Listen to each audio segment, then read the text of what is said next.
Hello guys, स्वागत है आपका यूट्यूब स्टडी में। तो गाइज, हमने 2 चैप्टर ख़त्म कर लिया। आज से स्टार्ट होगा हमारा तीसरा चैप्टर, 2 चर वाले रैखिक समीकरण। ठीक है, क्या स्टार्ट होगा हमारा चैप्टर? 2 चर वाले रैखिक समीकरण, 2 चर वाले। ठीक, अब देखिए चर राशियाँ क्या होती हैं। चर राशियाँ क्या होती हैं ये तो आप जानते ही हैं। एबीसीडी में जितने भी वेट्स होते हैं वो चर राशि कहलाता है। ठीक है, और अचर में हमारे टेबल्स आते हैं, मतलब गिनती के अक्षर आते हैं। ठीक है, तो देखिए चर राशि में जैसे क्या हो गया, X Y Z A B C D, मतलब ए टू जेड पूरे जितने भी आएंगे ये सब हमारे चर राशि कहलाएंगे। ठीक है, अब देखिए चैप्टर का नाम है हमारा 2 चर वाला रैखिक समीकरण। तो नाम से ही स्पष्ट हो रहा है समीकरण है ये।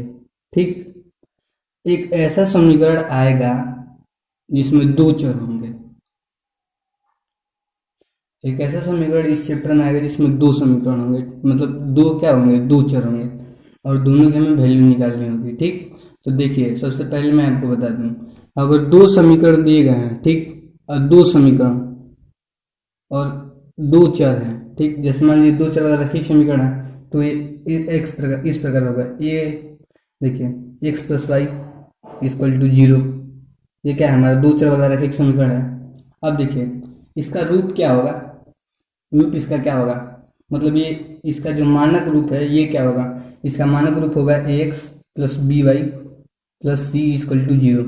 ये होगा हमारा, ये इसका 2 चर जो एक 2 चर वाला रैखिक समीकरण है इसका मानक रूप ये होगा। ठीक, यदि 2 चर वाला रैखिक समीकरण होगा तो इसके मतलब ये ए और बी जानते हैं आप, ये क्या है, ये दोनों गुणांक है।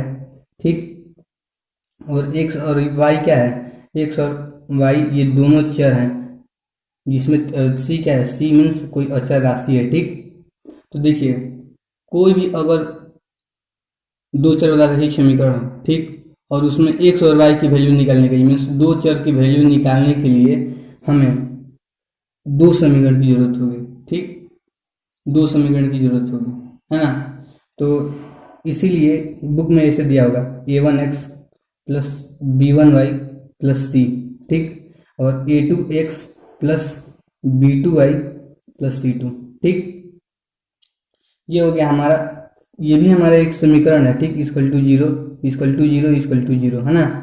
मीन्स ये एक्स और वाई की वैल्यू निकालने के लिए जब हमें कहा जाएगा तो हम इस प्रकार का हमें समीकरण दिया जाएगा। ठीक, जब हमें एक्स और वाई की वैल्यू निकालने के लिए कहा जाएगा तो हमें इस प्रकार का समीकरण दिया होगा, या फिर स्टेटमेंट दी गई होंगी, हम उससे निकालेंगे। ठीक, तो यहाँ पे हम केवल 2 चर वाले रैखिक समीकरण के बारे में बात करेंगे।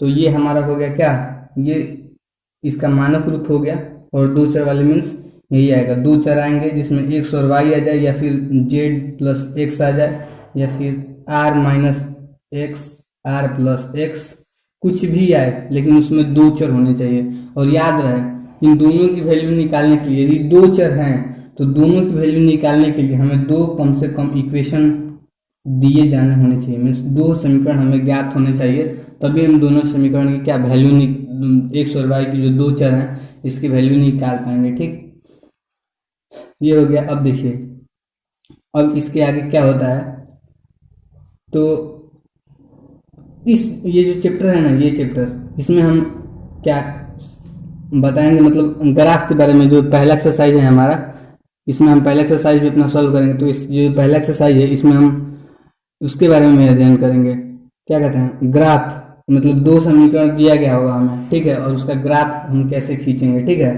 तो ये देखिए ग्राफ खींचने तो आप पहले से ही जानते हैं। यदि देखिए यदि 2 समीकरण दिया हो हमको, ठीक, 2 समीकरण, ठीक, 2 समीकरण हमने ज्ञात किया।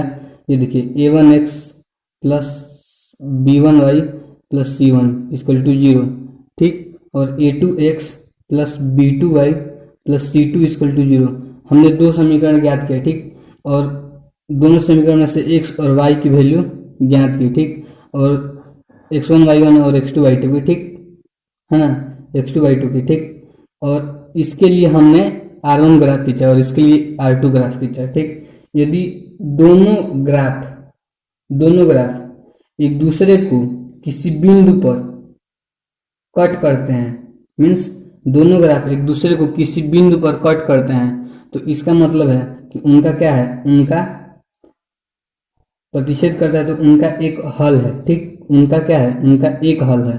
ठीक, एक हल है। ठीक, मीन्स उनको हम सॉल्व कर सकते हैं। ठीक, अब देखिए यदि x1 और यदि सॉरी यहाँ पे x1 और y1 है और दोनों ग्राफ यदि क्या है, दोनों ग्राफ यदि पैरेलल आ गए, समांतर आ गए, ठीक, समांतर आ गए, समांतर आ गए मीन्स क्या है, इसका कोई भी हल नहीं है, कोई भी हल नहीं है, कोई भी हल नहीं है। ठीक, नहीं है ना, क्योंकि देखिए हल प्राप्त करने के लिए हमें क्या मालूम होना चाहिए, हल प्राप्त करने के लिए हमें सबसे पहले मालूम होना चाहिए कि वो किस बिंदु पे काट रहा है, और जिस बिंदु पे काटेगा वही उसका हल होगा। अब देखिए, अब देखिए ये अगर अगर मैंने क्या x1 y1, ठीक है, इसके लिए मैंने ये हो गया r1 और ये हो गया r2। ठीक, इसके लिए r1 और ये हो गया r2। ठीक, दोनों के लिए है ना, ग्राफ मैंने खींचा, ये देखिए मैंने r1 खींचा, ठीक, और r2 जब खींचा तो ये इसी बिंदु पे आ गया। ठीक, इसी बिंदु पे आ गया, जो हमारा ये लाइन है इसी लाइन पे ये आ गया, जो हमने r1 ग्राफ खींचा था इसी पे हमारा r2 आ गया। तो क्या कहेंगे, ये उसके प्रत्येक बिंदु को काट रहा है जिसको हम काउंट नहीं कर सकते, है ना। देखिए इसके इसके बीच में मानते हैं कि ये यहाँ तक हमारा ग्राफ गया। ठीक, ग्राफ तो और भी आगे बढ़ सकता है, हम मानते हैं कि यहाँ तक इसका ग्राफ गया। इन दोनों के बीच में जितनी भी बिंदुएं हैं, क्या हम इसे काउंट कर सकते हैं? नहीं काउंट कर सकते हैं। ठीक है, तो इस प्रकार की कंडीशन को हम संपाती कहते हैं। ठीक, ये संपाती है ना, और संपाती में क्या होता है, अनेक हल होता है। ठीक, अनेक हल होता है, संपाती में अनेक हल होता है ना। और संपाती क्या कहलाता है, जैसे मैंने एक ग्राफ खींचा, ठीक, और उसी ग्राफ पे दूसरा ग्राफ भी आ गया, तो वो कंडीशन संपाती का होगा। ठीक है, वो कंडीशन किसका होगा, संपाती का होगा, है ना। तो देखिए हमें इस चैप्टर में याद क्या रखना है कि जो हमारा वो क्या होता है, मानक रूप होता है रैखिक समीकरण का, वो ax plus by plus c के रूप का होता है, इक्वल टू 0 के रूप का होता है। ठीक, इक्वल टू 0, तभी इक्वेशन बनेगा, है ना। अब देखिए जब हमें x और y की वैल्यू निकालनी होगी, x और y की वैल्यू निकालनी होगी, तो सबसे पहले हमें दो समीकरण की जरूरत पड़ेगी और दो इक्वेशन की जरूरत पड़ेगी, तो हम उसे इस रूप में लिखेंगे, a1x प्लस इस रूप में लिखेंगे। ठीक है, अब देखिए अब हमें इस चैप्टर में अधिक से अधिक ग्राफ देख के सॉल्व करना है, कि ग्राफ देख के बताना है कि संपाती है, इसका हल है, इसका नहीं है।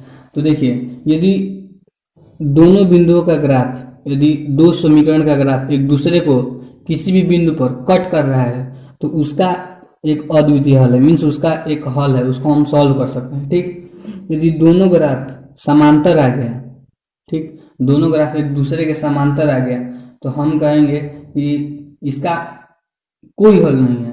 जब भाई ये काटेगा नहीं तो हम कैसे प्राप्त करेंगे, कैसे बताएंगे कि हाँ इसका हल है या नहीं है। ठीक है, अब देखिए इसका यदि जो हमारा r1 ग्राफ है, मीन्स हम दो समीकरण का ग्राफ खींच रहे हैं, यदि पहले समीकरण का ग्राफ दूसरे समीकरण पे आ जा रहा है, दूसरे समीकरण पे ही आ जा रहा है, दूसरे पहले समीकरण का ग्राफ है ना, दूसरे समीकरण का ग्राफ एक दोनों एक ही लाइन में मीन्स एक ही सीध में मिल रहे हैं, तो हम कहेंगे कि इस समीकरण का अनेक हल है, क्योंकि जिस जिस बिंदु पे ये दोनों एक दूसरे को कट करेंगे उसके उतने ही क्या होंगे, हल होंगे। ठीक, तो मीन्स इन दोनों के बीच में क्या है, अनेक संख्याएं हैं, अनेक संख्याएं होंगी जो ये दोनों कट कर रहे हैं, इसीलिए क्या है, इसके अनेक हल है। ठीक है, तो अब देखिए आगे चलते हैं।